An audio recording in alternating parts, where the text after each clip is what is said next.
Did Will. Jeff Woods on the show finally. Been stoked to get you on here. And our mutual friend Matt Kundle was like, "You got to talk to Jeff." And I'm like, "Absolutely. Please make it happen." And here you are. Thank you, sir. I feel fortunate. Thanks for inviting me. I really do. Well, big fan. I love what you're up to. There's so much to dive into today as far as your history in media and radio, but parlaying that into two wonderful shows that are must listens for people. How's your day today? You got some artwork in the back there? What are you up to, man? I have a lovely little studio. This house, Brendan, is 1857 in central Ontario. I love it. It's a little funny hobbit house, the first one in the neighborhood. And Oh, yeah, I'm an art freak. Music and art, kind of my passions. And you can see the original back there with the trees, yeah. appropriate for Wildwood's Blue Studio. There was a woman in the music industry for years, worked for Virgin, Carol Wright, and after All her right. many years in the business, she started painting, and that's one of her first pieces, an original, and I had to have it. You paint yourself? I tried it. It's not my thing. Not yet, anyway. Maybe it's a later in life thing. What about you? I'm not artsy. This is about as artsy as it gets for me. Is on this thing for my ability to try to stay uh, uh, artsy and sort of creative in space. I was a drummer in my past life. I would love to say that I could, but I'm literally the least artistic person I know. I co-host Live from Machete Comics with one of my best friends, Chris Machete, who actually is a full book and an actual artist.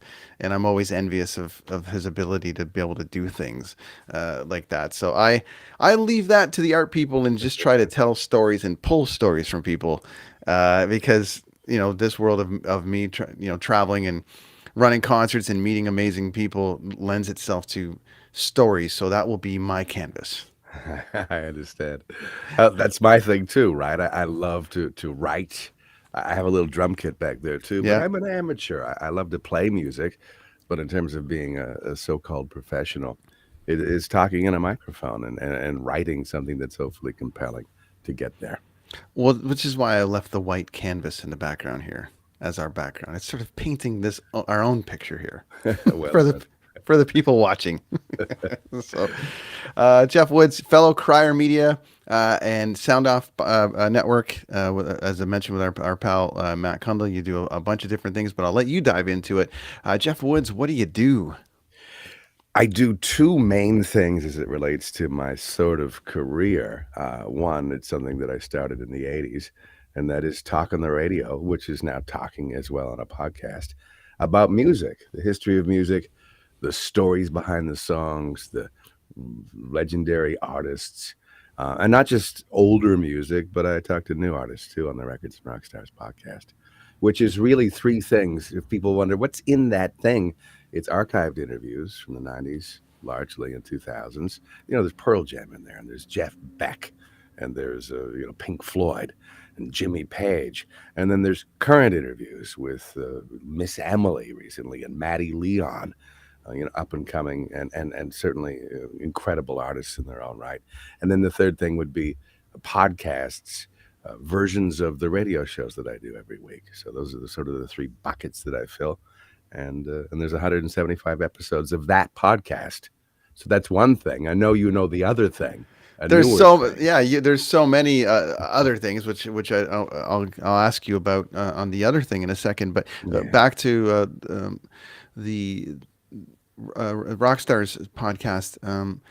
Is that you're allowed to take that with you? Like if you work for Chorus or if you work for some of these things, are you do you own that, or does this Chorus own that? Are you allowed to take that and repurpose all that stuff yourself? What's the process in that? Best question ever. I worked. It really is It's the tough because I, questions here, buddy. but it's a great question because we know a lot of people in media, whether it's television or radio, and the old school way that I got away from in 2016 to a certain degree, to answer your question.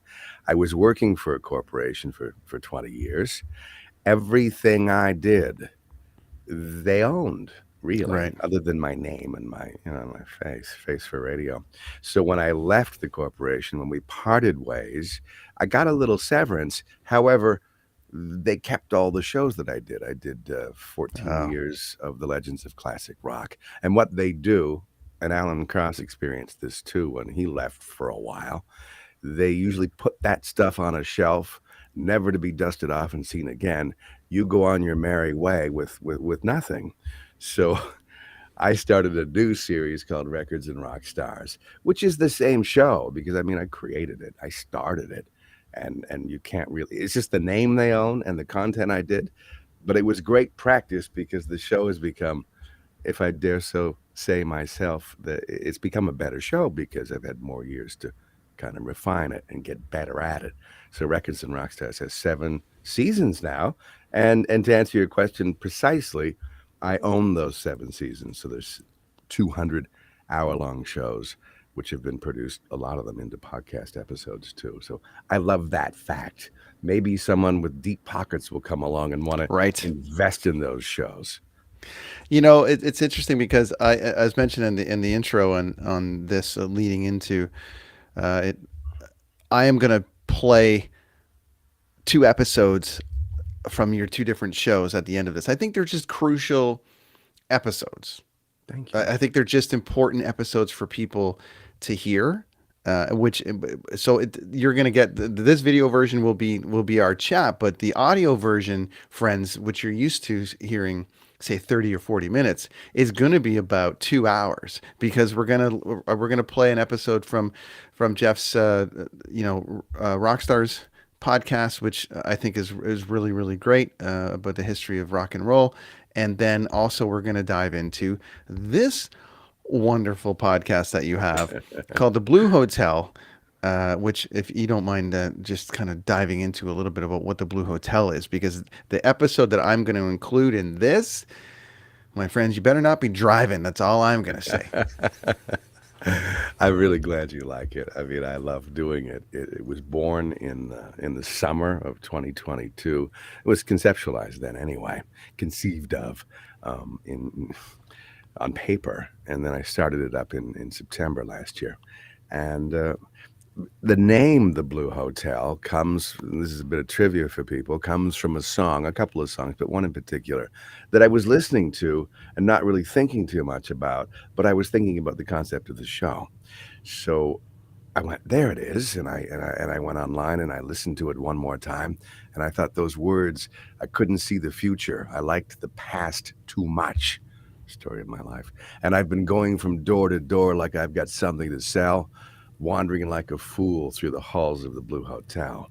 It's a Ryan Adams song, and Yeah, became the title of this new podcast, which is about relationships. I say it's for the open-minded. Frank Zappa always said, "A mind is like a parachute; it works best when it's open."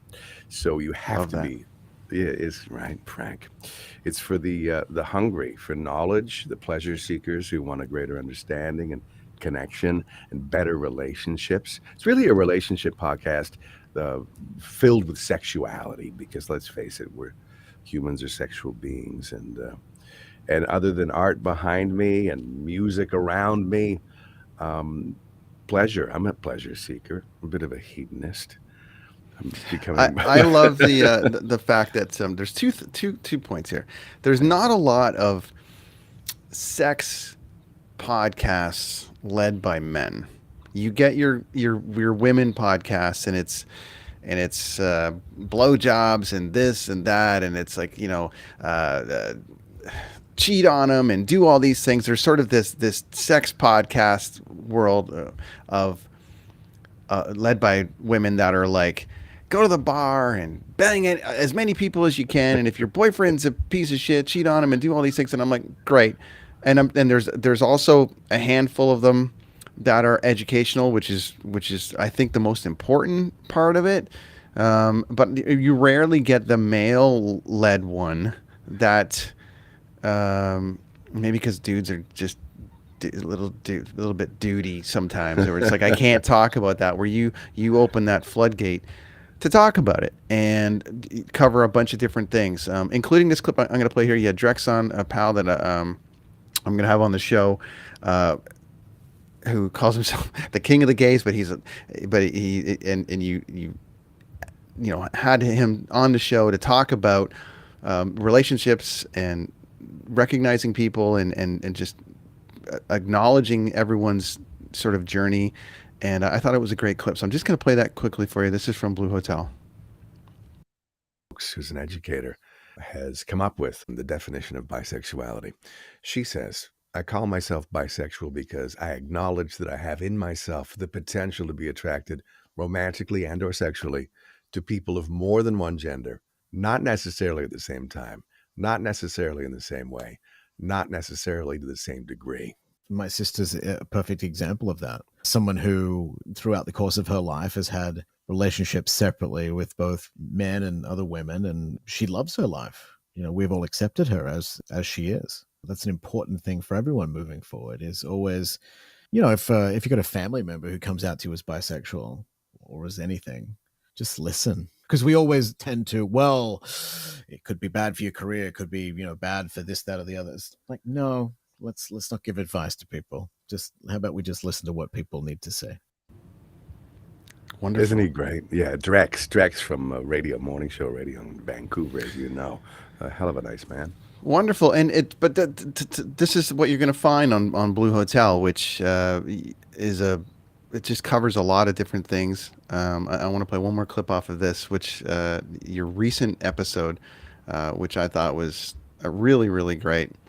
We're talking about sort of like closing the pleasure gap, but you had a wonderful guest on, and she made it very just very comfortable to listen to and giving people permission to be themselves. So this is another little clip here that I want to play. It's got to come out somewhere, doesn't it? You got to let the juices flow when they come and those thoughts come in, and you have those fantasies. I really love putting pen to paper and just letting it kind of like, yeah, flow through. And the story that I will tell that you wrote as sort of a pre-story to the erotic narration this time in this episode reminded me of fantasies that people do tell each other, kind of the foreplay for a lot of people. Telling fantasies, using that as foreplay is one thing.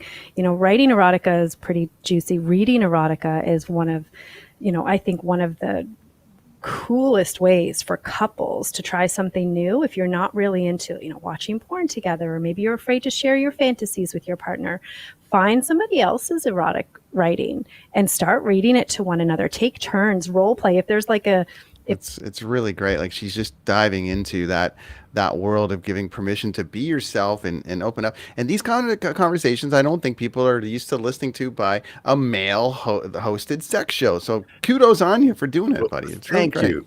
Thank you. I love doing it. And you're right. You mentioned the space isn't littered, as it were, with males.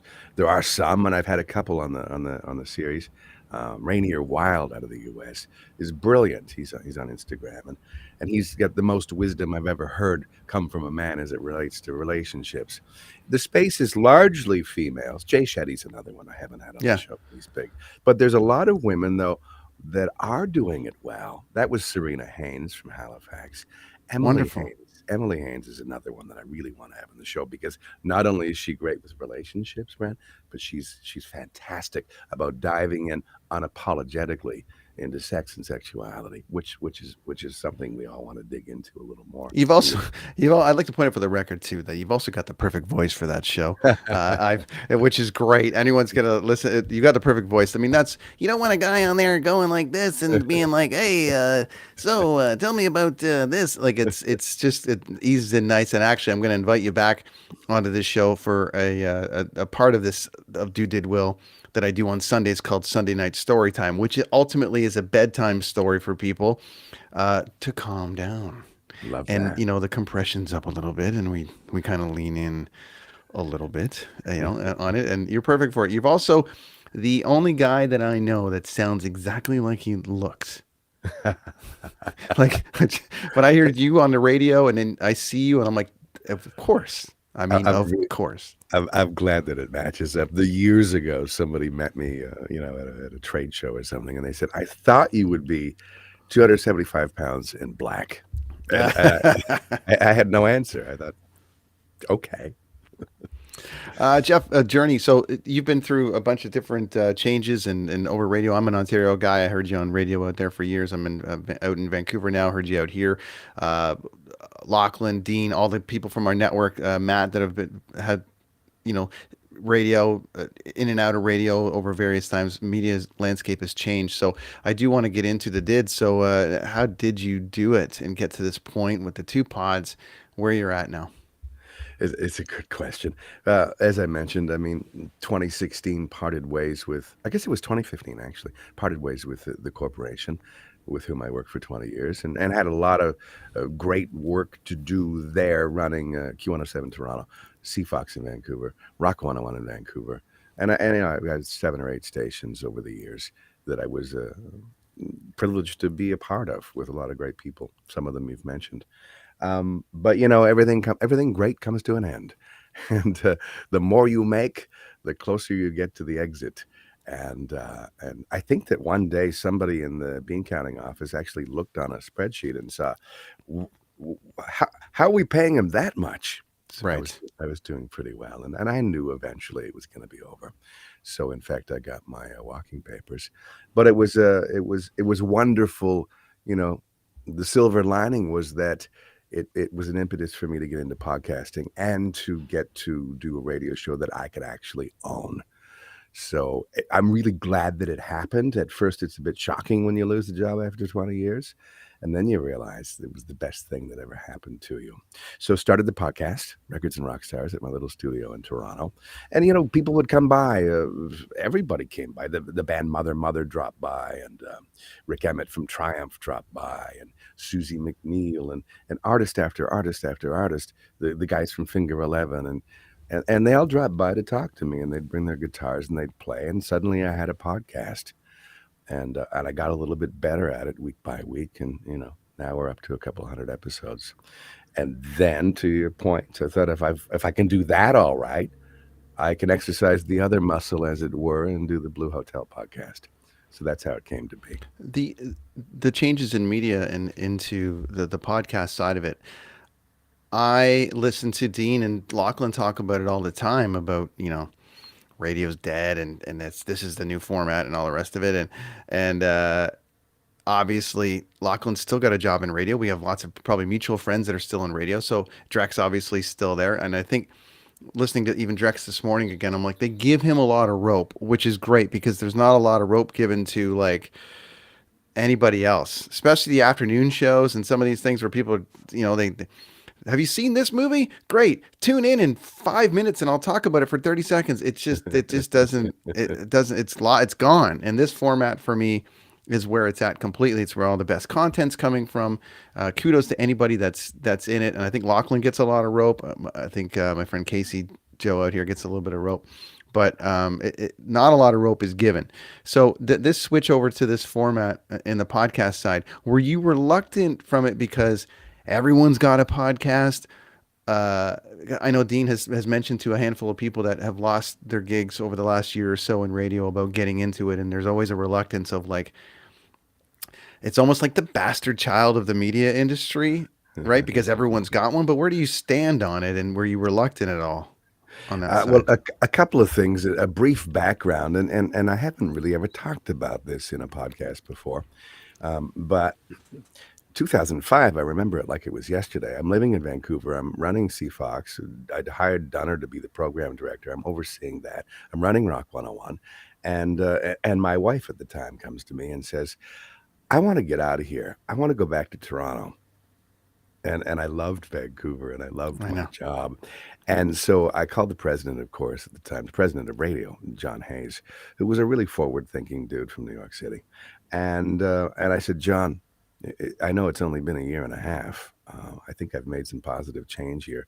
Revenues are improving and ratings are improving. And my wife wants to go back to the city in Toronto. And I said, what do you think? What can you do? What can we do? How can I get back there and stay in the company?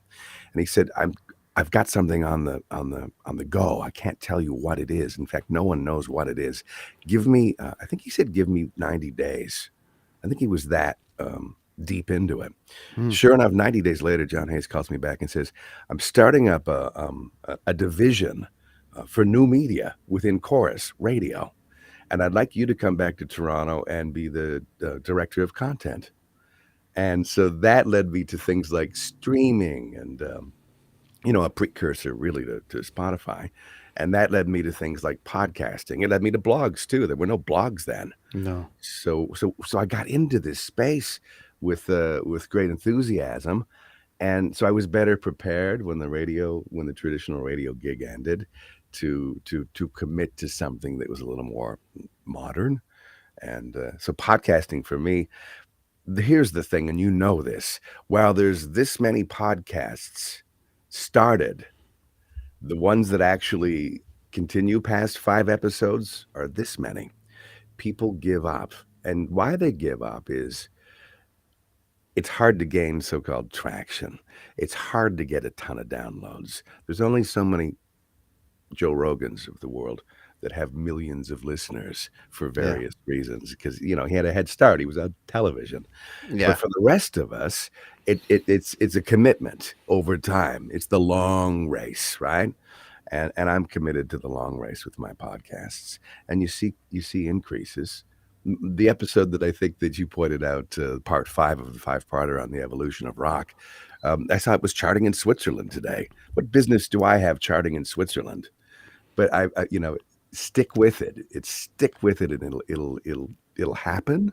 That's been Yeah. my belief with Our podcasts. pal Matt Kundle is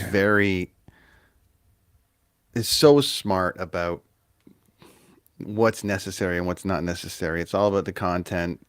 Um, I I always find it interesting when like a celeb starts a podcast, and the ones that stick to it, like Smartless and some of these guys that really go for it, they definitely come out with an advantage because they have a million people already following them. And what do you need? You need one person to have a podcast, but I'm just saying you maybe pull over like 1,000 to 2,000 listeners a week or whatever it's going to be, and it keeps the hamster running. It keeps the fuel going. Yeah. But then there's the people that that don't have those numbers. I've had great episodes. I've had ones that have just kind of died, and you have to figure out how to keep pressing through it and wonder ultimately at the end of the day who you're speaking to and what's your message, what you're trying to get out. And ultimately, I'm just trying to tell stories, and I feel like content is king or queen, and people will find it eventually, and it will. My whole mission on these shows is to tell a story and to teach people things, and I just feel like once you put it in the universe, it's there, and people will eventually find it. So I don't get too caught up in the numbers per se, even though the show's doing well. I get more I get more from the guests like yourself that give me something, and It's and it's a it's great fun. point. It's in the doing. If you love to do it, and it correlates very directly to music. I mean, let's use the band Rush because they're usable in so many contexts. The context here is, in 1974 they had a great first album with a different drummer, and we liked it. And it got picked up in the US at a station, and that kind of helped the groundswell in America. And eventually the groundswell in Canada happened. But 1, 2, and 3 albums deep, nobody cared. In the grand scheme of music and cutting through, they were going to get dropped by their record label. And eventually they stuck to it. They stuck to their guns. They stuck to what they were doing. They liked what they were doing. They believed in themselves. And eventually everybody caught on.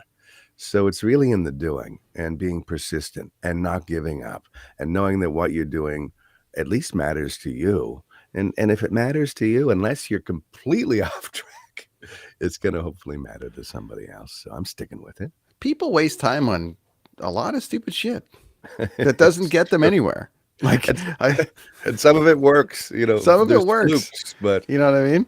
But you just whatever keeps you busy in this journey on the did part. But it's sort of a combo of what you do and how you did it. But you did write a book, and I think this is always fascinating to me when anyone has an opportunity to write a book, B has the balls to actually write a book and do it. So what was that experience like, and what kind of feedback are you getting from it?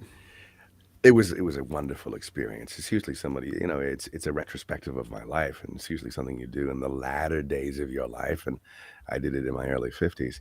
And again, I started it before I left the corporation. I worked in conjunction with them. I said, "Hey, I think I've got a book in me. Do you want to work together? I'll do the work. I'll do the heavy lifting, but then we can co-promote it, and we can each make some money and get new listeners and get new followers and all the stuff that they wanted to do with their social media, extending the brand that is a book onto the socials." So they said, "Yes, go for it." So I started writing this book, and then about X months later, I'm find myself parting ways with the corporation. Another stroke of great luck, because I could self-publish it without anybody else's interference, I guess. And I got offered a publishing deal with Mm. a name you'd know, but I won't mention them. But it was, what I found is that while they had greater distribution channels, the cut was 70% in their favor, 30% to me.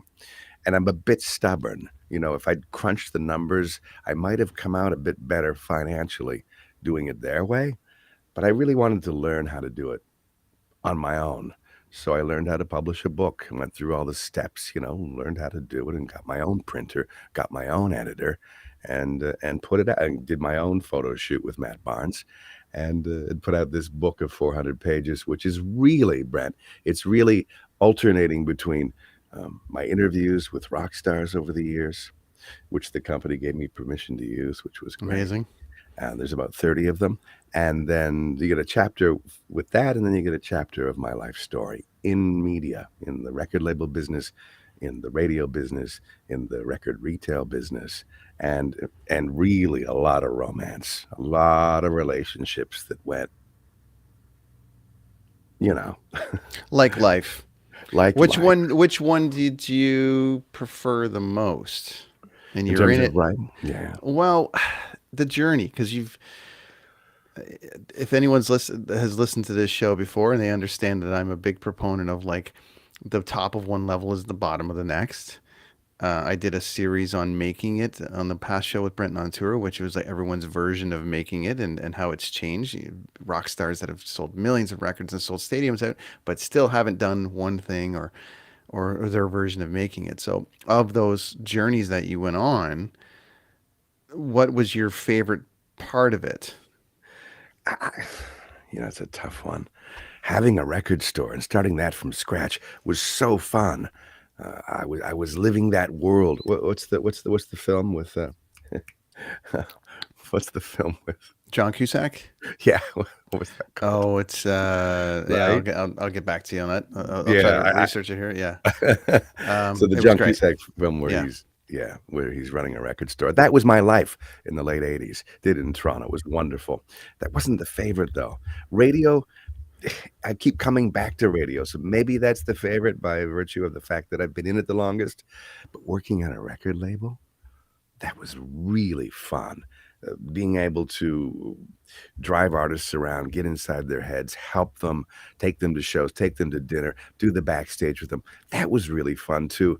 But if I have to be put on the spot about it, um, interviewing bands, like flying to New York City and talking to David Bowie, or flying to London and driving to the countryside and going on David Gilmour's old boat on the Thames River and talking to him about making Pink Floyd records. That was unbeatable. That was something I could only have dreamed of as a 14-year-old kid in my bedroom when I got to do it. There it is, high fidelity John Cusack. That was my life. Now, so that's interesting because when you were probably laying out your plan, Yeah. it's like I want to be in radio so I can talk to rock stars. And then you end up actually flying around to talk to rock stars, which turns into a book. It turns into a full career. So it ultimately seems like that journey for you, you got there, or I at least was your version of making it happened there. And so, is Yeah. there a new version? The new version of making it really is making a go of the Blue Hotel podcast. That is my focus. Still doing the music with great passion and great effort and attention to it, but the Blue Hotel's my thing now because it's new territory Yeah, and and uh, it's and it's It's amazing to listen to. Thank you. So that part that obviously leads us to the next question of what will you do next? Yeah, that's a great one. I don't have anything on the back burner. I don't have a big plan. I don't have an alternate plan. I don't have plan B. I have plan A, which is continue to be immersed in music and do records and rock stars on the radio and online in the podcast, but really get to understand the space that is relationship podcasts and the people that do it, and get as many of those people onto my show as possible as special guests, and continue to write dirty stories, adult bedtime stories, as it were, and narrate them. They're fiction, mostly. What Steamy always. was that always in you though? So it's not uncomfortable to do it, or did you actually have to turn on a switch and go, "All right, I think I need to double down on the sultry here." Like what's was that process? My imagination is incredibly fertile, and my experiences are incredibly diverse. So it was easy. I had to, though, give myself permission to do it. Hmm. And I give credit to a couple of the people in my life. One, the first time I met you was with my ex-wife, Lori D'Agostino, who was an agent at Feldman. And I met you through her. Yeah. And she was the one that A, said, write a book and be authentic. Don't hold back. Tell the stories. You know, tell them how you broke my heart. Tell them how we broke each other's heart. And to do erotic stories is, you know, as forthcoming as they are. I mean, they are steamy, dirty, filthy, good. I had to give myself permission to do that, because there would be people that going, how, what? Even like, this is crazy. This is over the top. Who does this? And who admits to doing it? It's usually ghostwriters that you never see. It's not a Yeah. guy that's on the radio with a public persona. I don't care. You had to give yourself permission to be vulnerable too. That's really it. And I mean, no one here gets out alive. Why the fuck not? So kudos on Lori for saying, "Hey, go for it and tell the story about how you broke my heart." I'll let people read the book about that to learn that story. But to put yourself into this position to tell these stories when you're talking on Blue Hotel, I would imagine that that's a more personal podcast. Then Rockstars obviously talks about more music based, a little bit more factual about musical things. I'll play a clip from that in a second about how the Beatles got their name, which I thought was maybe people don't know about, but I'll throw that into the mix. But Blue Hotel really puts it on you now to let go of some of your inner self and let go of some stories and be vulnerable, uncomfortable, people coming at you going, Jeff, I don't need to hear this shit about you. Like, I don't need to hear what you're into on a Saturday night. Or is it more like, Jeff, I need to hear what you're into on a Saturday night? What I found, and I'm encouraged by it, is that I think the two things: people say nothing, or people are encouraging. I had a woman come up to me at the Blue Mountain Village a few months back when I was sort of testing these stories on Yeah. OnlyFans just to see if they worked. Right. And so she said, "Hey, Jeff, how are you? What's going on? How's biz? Blah, blah, blah." I thought she was referring to Records and Rockstars. I said, "Oh, the podcast is going well," because they had sponsored it at Blue Mountain Village. And she goes, no, the other one, the other stuff you're doing. My boyfriend and I listen late at night, and we really like it. Yeah. And so I thought, well, that's great. She was admitting to listening to it and enjoying it. And I thought, maybe I'm on the right track with this. Maybe vulnerability isn't a bad thing. So, I'm assuming that you were that person with your ex's names aside and all the rest of it. But when you came out with this and started leaning in a little bit and adding the stories, and perhaps you've always been, a very sexual person, or you've been down that road. But did any of the exes call you and go, "Where was that guy?" Or like, "I was waiting for you to throw me around a hotel room one day," and you would never like whatever it was. So that when they started listening to this thing, going, "What the?" And then they ask you out on a date. well, the person that I am now, although we grow each and every day if we're lucky, is the person I became in my early 30s. I wasn't this person in my teens and 20s, Sure. but I was always kind of exploring and absolutely passionate about relationships, about love, and about sex. So it came kind of naturally, and people that know me really well think that it's just a natural extension of who I am. Is this the future of media? I mean, Blue Hotel, sure. But is this format, this platform, is there still room for radio? Does radio still have a purpose? Does it need to evolve? I know there's a few things to unpack in that question, but is where do you foresee this media going? You take me back to something you said earlier about people having rope, like Lachlan Cross in Winnipeg and like Drex in Vancouver, and there's a number of people that the reason why they have the rope they've been given and not hung themselves, done really well, is that they're really good at it. When you hear Drex on the radio, he's a real guy, not holding back, saying what's on his mind, but doing it with great intellect and insight. And so there is still room for radio, not just talk radio, but music radio, if you're really good at it. On the other hand, let's be honest, some people just want another song and the weather and another song and another song, and AI will do it. That was, this is, I am, this is the name of the radio station, and good enough. It's like a jukebox. Some people want more depth, and there are people that do it really well on traditional radio. The reason why radio is still around is that it's free and people are in cars. That's why it works so well. Well, I understand that, but let me ask you this as a program director then, and as somebody that ran 10 stations at once, why and how can we prove that someone wants to hear Smells Like Teen Spirit at 8:10 every morning versus the new Mother track versus the new whatever? I really have to turn off radio right now. When I listen to it locally, I love listening to the banter. I don't like listening to any of the music. Nothing is breaking. There's no like, we've got the brand new this song by this band. It doesn't happen now. It's like everyone's playing the same 14 songs in the morning, and then they're saying, I don't understand it. It's a lot. It doesn't work for some. It works for others. It works sometimes for some. It doesn't work at all for others. When you're in your car, you punch it in. You don't like a song, you punch another one.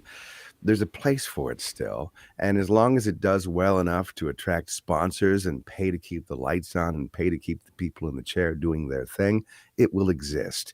When the sales, like anything, when the sales dip in advertising, that means they have less people to do the job. And one day they may have to turn the lights out. I like some of it. I like a lot of satellite too. I like a lot of podcasts. I think it's just so fragmented. There's so many choices now. You've got to be really good or you lose people to something else they can choose. So to that point though, do you get frustrated with the listener then? Because you must have listened to some shows and go, God, this goddamn morning show is the best thing I've heard. Why is no one listening to it? And why do they just want to hear I Want to Be Sedated by the Ramones when there's a brand new deep cut from the Foods? I don't know. It must drive you nuts. I loved being a music director and a program director at radio for all of those years, but I'm glad I don't do it anymore. I get to have a show that's 1 hour long. Nobody bugs me. I pick my own music. I say what I want. I play what I want. I have that luxury because it's only 1 hour. I can't break the radio station with 1 hour. Right. I can enhance it because, that's not like everything else on that radio station. It's kind of different. That's that guy that's only on for 1 hour. I kind of dig that. That's the world I live in, and that's the world I love the most. I'm not on the hook for the whole clock 24/7. I'm only on the hook for 1 hour a week. I want to play a little bit from your Rockstars show. It's a little feature or a little segment that you did on how bands got their names, which I thought was really great. This is a segment on how the Beatles became the Beatles, which I thought was awesome. So check this out. It was 1956. A 16-year-old John Lennon started a band with his Quarry Bank High School buds, calling them the Quarrymen. In 57, Paul McCartney joined. He brought along George Harrison in 58, and while John and Paul and George would bill themselves in 59 as three guitarists called Johnny and the Moondogs. In 1960, the Beatles were born, first as Silver Beatles with two E's. Then they dropped the silver And they intentionally misspelled the Beatles with an E and an A, as you know. It was a nod to their hero, Buddy Holly's band, the Crickets. Buddy was an American, as was this other four-man band who came from the suburb where the Beatles had played in the summer of '64. It's awesome. Like, I mean, it's just such a great little fact about it that maybe a lot of people don't know. Can you leave us with another fact that people may not know? Wow. Yeah. Well, geez. I love the fact that, John Lennon in the rock and roll T-shirt, he's got his arms crossed and he's got his round shades on and he's got his longer hair taken in New York City. I love the fact that the guy that took that photo met John and Yoko in the late 60s in New York City in the Lower East Side and got to know them, became their personal photographer. He came to Toronto one day 5 or 6 years ago, and I had dinner with him, and we talked about those times, and we talked about how he was still working with Yoko as her photographer, and we talked about his affinity for John and why. And he told me a thing. He told me that he used to hang out with Joe Strummer a lot from The Clash, and he said, you never went out with Joe Strummer without your shades, without your sunglasses. And I said, why? He said, because you never get home before the sun's up. So there's a story, a couple of facts. No, that's a great one. I mean, that's Bob Gruen, by the way. Bob. I appreciate the time, Jeff. This has been really great to have you here today. I've wanted to dive into it. We have a lot of mutual friends, as you mentioned. We met through Lori, and it's just been a lot of years since I've had a chance to actually sit down and pick your brain. And this is a conversation I would have had in your studio, just hanging out to ask you these kind of questions. And this is the new format of life now, isn't it? Which is just taking questions we would ask in each other's studio and hang out to put them on a show. So I appreciate the time and love the two shows that you're doing. And I think they're going to be keep going for a long time. Please keep going for a long time. People need music knowledge. This format of being able to tell these long stories that you do about how bands got their names and the history of rock and roll, which people can listen to at the end of this episode. Okay. Are extremely crucial. We learn so much from that. I used to tune in Sunday nights on Q107 and listen to all these kind of stories after Sunday Night Sex Show with Sue. But you would get these sort of long form stories about music, right? Yeah, and I love doing it. I used to, when I did Sunday afternoons, I did Psych Sunday for years, and Sue followed me. She'd come in really early to get ready for her Sunday Night Sex Show on the radio on Q, where it started. And she was so lovely. She's 93 years old now, still alive. And I had the director of the Sunday night of the Sex with Sue film, the award-winning Sex with Sue film from last year, on the Blue Hotel podcast, Lisa Rideout, the director. So full circle in so many ways. I really like what you're doing, Brent. And I'm really happy you invited me to come on. It was a pleasure. I really appreciate it, Jeff. Thank you so much. It's tough to launch a new show with someone that has with people who have no idea who I am outside of maybe having an interesting story or two. But having some people like yourself and the help of like Dean and Locke and all these guys in media that have, and girls in media that have gone down that path and have taken different paths, and the common denominator is just have fun and make content. And I really respect what you've done in the business and what you got going on in the future. Buy this book, everybody. Find it, buy it. How many? Where can people find all this stuff, and where can they find you online, Jeff? That's still available in paperback through Amazon, and it's available as an audiobook with the original audio from all of those interviews I did through Audible. It's a wonderful experience to hear David Bowie sitting in New York City with me talking about his life. It's all there. Can't wait. I'm going to try to give one away on this show as well, or surrounding this episode. We'll definitely give one away, and I'll put the links in for everybody to go purchase it and find it and all the rest of it. Thanks. Jeff Woods, Did Will, the Story of People podcast. I appreciate the time, sir. Make sure you check out Blue Hotel. Just make sure you're not driving. And if you are driving, make sure you got somebody with you that's, is into the same kind of stories, because it could lead to a little detour down the road potentially. And Jeff Woods Radio Records Rockstars podcast, super informative. tons of music knowledge, tons of things that you didn't know, including this bit about John Lennon and the Shades, which I just learned right now. I appreciate it, Jeff. That's Do Did Will, the Story People podcast for another week. Stay tuned in audio, my friends, for 2 episodes from Jeff, 2 very crucial episodes that you're going to enjoy because I love them too.